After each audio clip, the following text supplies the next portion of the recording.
The pinup girl of her era, Ava Gardner was listed 25th among the American Film Institute's greatest female stars in the 1950s, with high-profile marriages to Mickey Rooney and Frank Sinatra.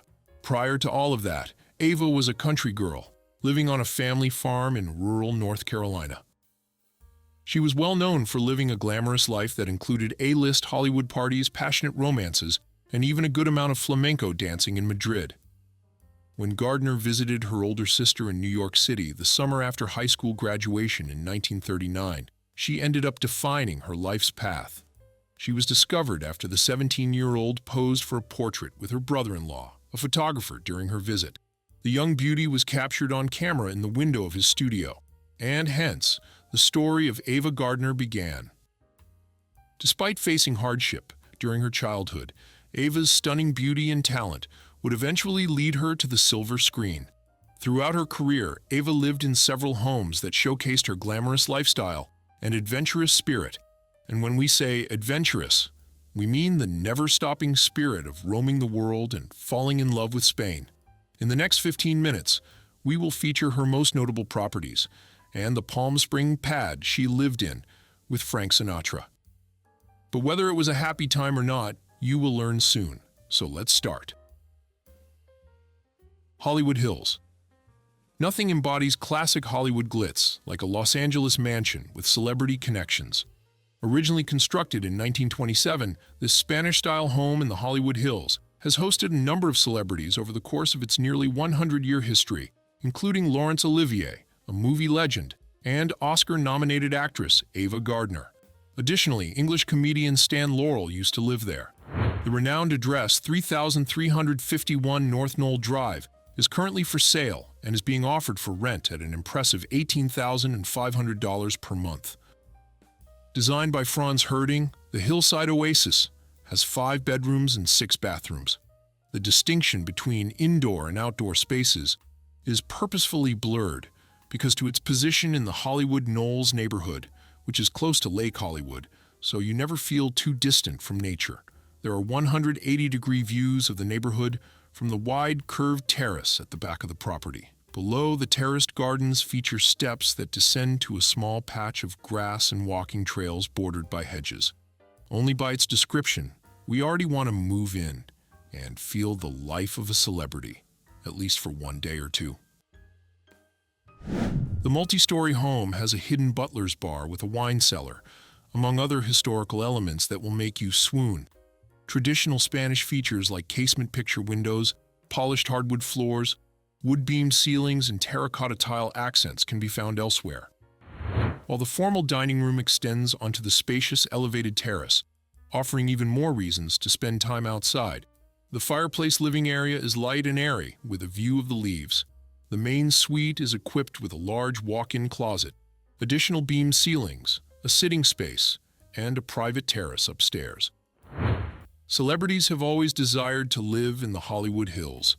A-listers continue to flock to its winding, small neighborhood because of its hill-hugging mansions, breathtaking views, and undulating terrain. And this home, which we bravely can name a historical one, embodies all the glam of a prestigious life. Twin Palms Estate, California. Ava was experiencing her finest romantic relationship while simultaneously enjoying her greatest on-screen triumphs. When Ava was still married to her first husband, Mickey Rooney, she met singer and actor Frank Sinatra. Even though the marriage itself didn't last, the two would reunite at a party in 1949 and start a famous love tale that would last the rest of their lives. Frank married Ava in a modest ceremony on November 7, 1951, shortly after his divorce from Nancy was confirmed. Frank was 35 and Ava was 28. She moved into Sinatra's mid-century modern Palm Springs pad, known as Twin Palms. Bob Hope, Bing Crosby, Al Jolson, Jack Benny, and Cary Grant all owned homes in the Palm Springs movie colony community, which he chose. At the time, the neighborhood still seemed open and rather uninhabited. Sinatra commissioned architect E. Stewart Williams to design the single-story home in 1947.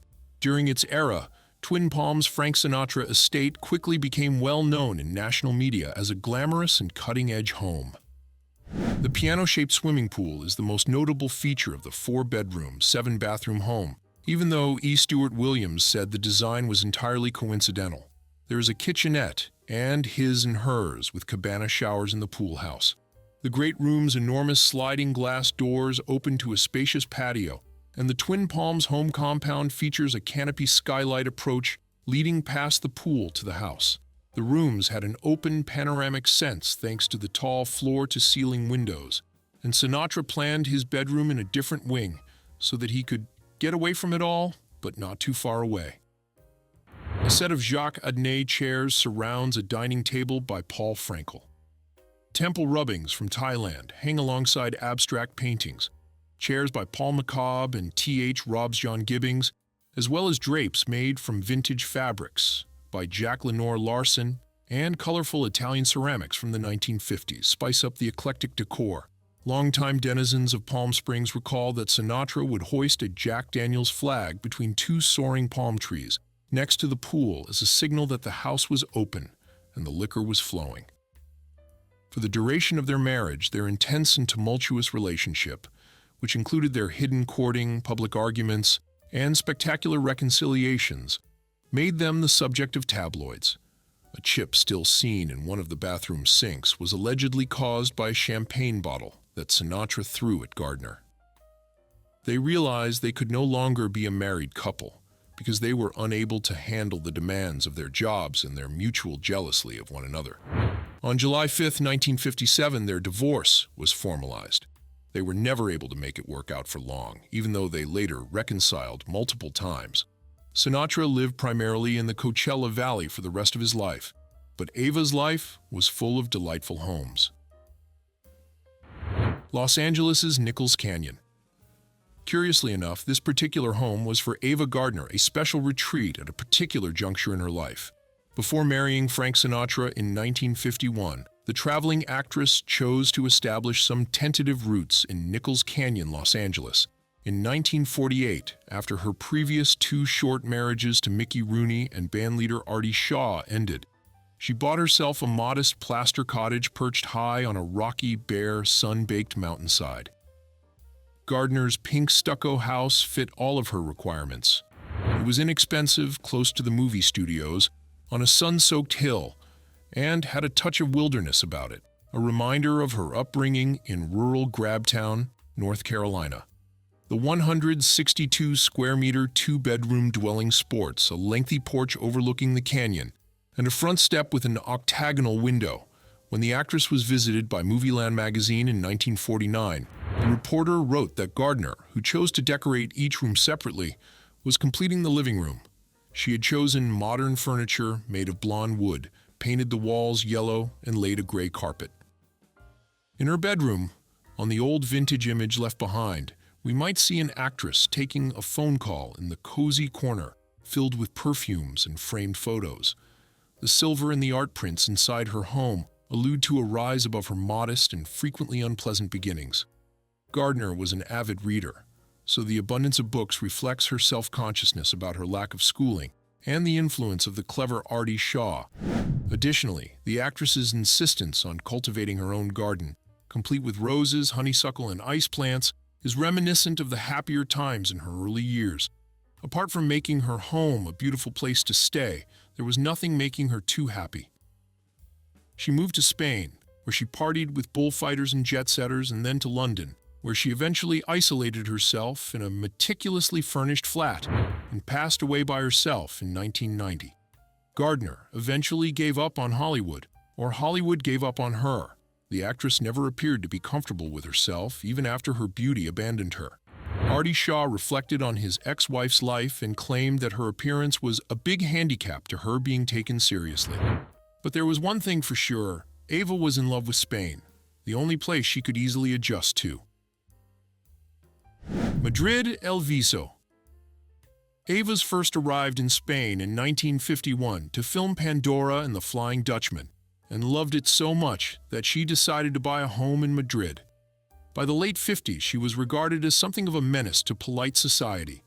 She enjoyed a hard-living, hard-drinking lifestyle in Madrid and enjoyed frequent road trips to Barcelona, Seville, Malaga, and Mallorca. in search of bullfights, flamenco, and gypsy life. This particular home was a significant part of her full-night parties and the freedom lifestyle she was always longing for. The Hollywood icon bought an apartment in Madrid's El Viso district in the middle of the 1950s. She was known to play jazz and flamenco into the early hours of the morning on the almost 185-square-meter rooftop patio of the duplex, which was housed in a discreet four-story building. This annoyed her downstairs neighbor, exiled Argentine ruler Juan Perón. She loved antiques and furnished all her rooms with items she painstakingly found in local antique shops and rustic flea markets. Jorge's was her favorite Madrid restaurant until the management banned her for a frequent occurrence in her later years as her partying got out of control. The restaurant is still open, supremely elegant and serving classic German Eastern European dishes. In the drawing room of Ava Gardner's former apartment, which was renovated by designer Isabel Lopez Quesada, the sofa is one of a pair upholstered in a brochet velvet. Two 1960s mushroom chairs by Pierre Paulin face the fireplace, and the artwork by Donna Juanca adds a serene touch of blue.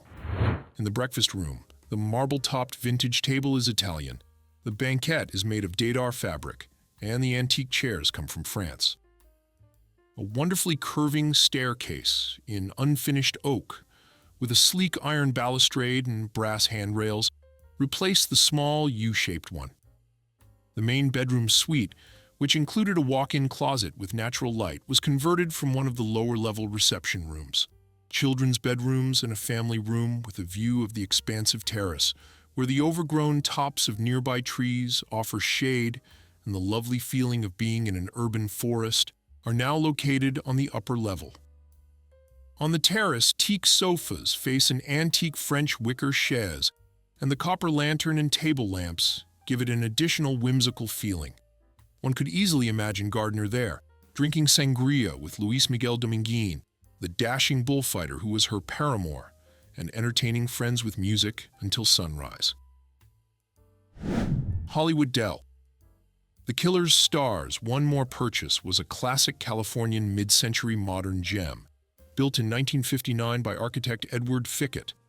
Gardner used the 3-bedroom, 3-bathroom post and beam pad while visiting from Spain.